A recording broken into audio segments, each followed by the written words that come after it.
Boxing News Online here with Caleb Truax, scheduled to fight James DeGale next Saturday, December the 9th at the Copper Box Arena in London. Caleb, bring us up to speed. How's your world been in the last year?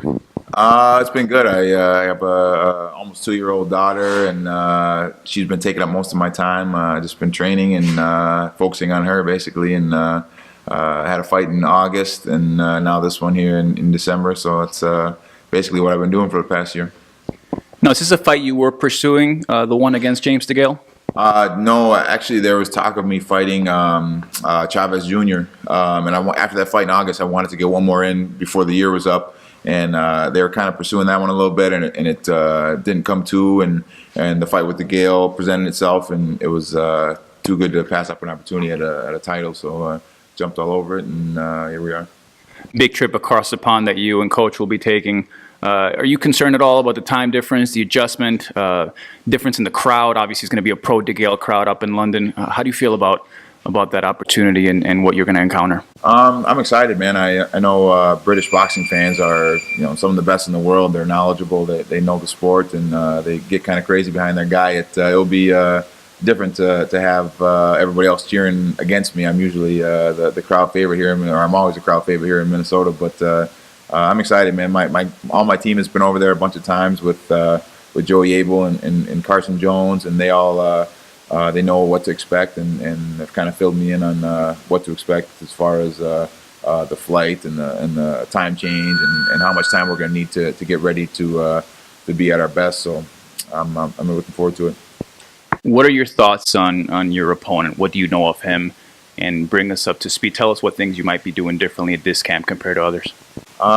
He's a real good boxer, man. Real crafty southpaw. I mean, you don't get to be a world champion and not be a good boxer. He's an Olympic gold medalist. I'm gonna have to be at my absolute best to beat him. And right now, I feel good. I have no injuries. I'm in a good spot mentally, and I'm focused, and I'm ready to go over there and kind of shock the world and bring that title back home, man. Do you feel more comfortable fighting at 168 as opposed to your last couple of fights at 60? It's easier for me. It's difficult to make 160. 168 is more my natural weight. I won't have to struggle as much the last few days to get down to weight. So I think it will be good, especially with the travel. It's kind of tough to lose weight when you're traveling, and I'll be well suited at 168. Now, some people are calling this and billing this as a bit of a comeback fight for DeGale. What do you say to those critics that may be writing you off even before the first bell rings? That's fine with me, man. I don't really listen to critics too much. I see the stuff that they write, and it doesn't bother me. I just go out there and try to put on a good fight, and I'm confident in myself, and my team's confident in me, and that's all that matters, man. I go out and never cheat any fans. I never take any shortcuts in training, and give it my all, and that's what I'm gonna do this fight. That's what I've done every fight in my career, and it's my job to get the job done on December 9th, and I'm confident I will. He got the draw in his last fight against Badou Jack. Did you watch that fight? And do you feel like it was a draw, or like most critics and most people that saw the fight, they felt it went the opposite direction? What are your thoughts? How did you see that? That's the fight I've been watching a lot as far as film study. Me and my coach went over it multiple times. I watch it a few times a week just to kind of get a feel of what he brings to the table, and I think I have somewhat of a similar style of to Badou Jack. Nothing flashy, just a good fighter, and I think Jack won the fight. I thought he beat DeGale up at the last second half of the fight, and it was a draw. It was a good fight, a real good fight actually, and that was his last fight, so he might be rusty. I'm not sure. It's been a year, basically about a year since that fight took place, and we'll see what he's got on December 9th.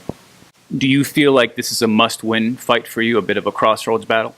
Every fight's a must-win for me, man. It's I don't go out there to have moral victories or anything like that. I want to win every fight. Obviously, some of them you don't win, but that's the goal every time I go out there, man. I don't go out there to get a paycheck or to say that I tried to fight for a title. I go out there to win titles. I go out there to win fights in general, and that's kind of how I've always approached every fight. Your losses against Durrell, Jermaine Taylor, Daniel Jacobs a couple of years ago. considered top-tier fighters. Do you feel, in a sense, how do you feel about hitting that level and falling short those 3 times? Do you feel like there was something that you could have done differently? Do you look back at your career and have any regrets, per se? No regrets, man. I just take it as learning experiences. The Darrell fight was kind of an anomaly in my career. I mean, I wasn't in the greatest spot mentally going into that fight, and it just wasn't me. I wasn't my best that night, and the other fights, you know, like you said, it's against top tier fighters, and DeGale's a top tier fighter, and like I told you before, I have to be at my best to beat him. You know, he might have room for error because he has a little bit more amateur experience, and I don't have that room for error that he might have. So that's why we work hard in training camp, and that's why we focus on all the details and watch film and just like I said, man, I got to be at my best. How much longer do you see yourself doing this? It's a tough sport. You know, you're approaching, you know, what most people would consider their twilight years in boxing. How's your body responding at this age compared to when you were younger? And how much longer do you see yourself doing this? You know, when I first started, I didn't really have a target date that I wanted to get out of the sport like some people do. I just wanted to do it as long as I was successful and was still having fun and loving the sport, and I still am. I love boxing. I love coming to the gym every day. Don't love cutting weight and not eating what I want to eat and not drinking beer when I got a fight coming up. But no, man, I'm 34.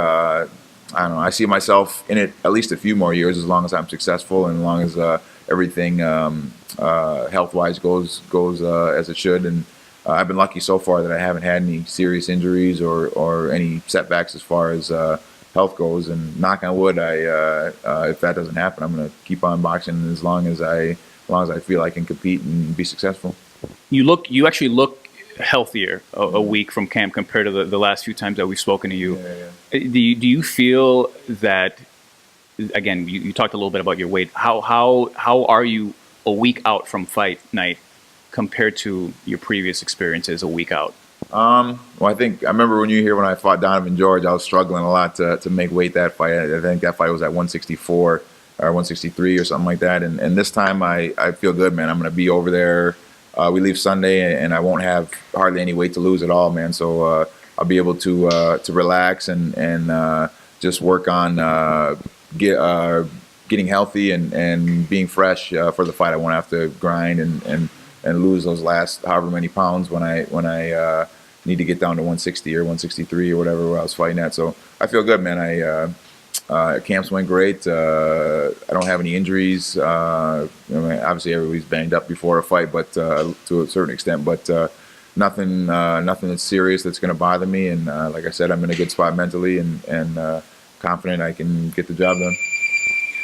As always, thank you to all the Team Truax. They always give me the utmost support and have been following me since day one and just behind my back. And they might not be there in London, but they'll be watching on Showtime stream and following my Twitter and my Facebook and all that stuff to see what's going on. And to all the UK boxing fans, I can't wait to fight in front of you guys as well because, like I said before, I know even though you're going to be cheering against me, I know you guys are knowledgeable fans and that's what the sport needs. And I plan on turning it to my side by the time the fight's over on the 9th. Caleb Truax, thank you. Thank you.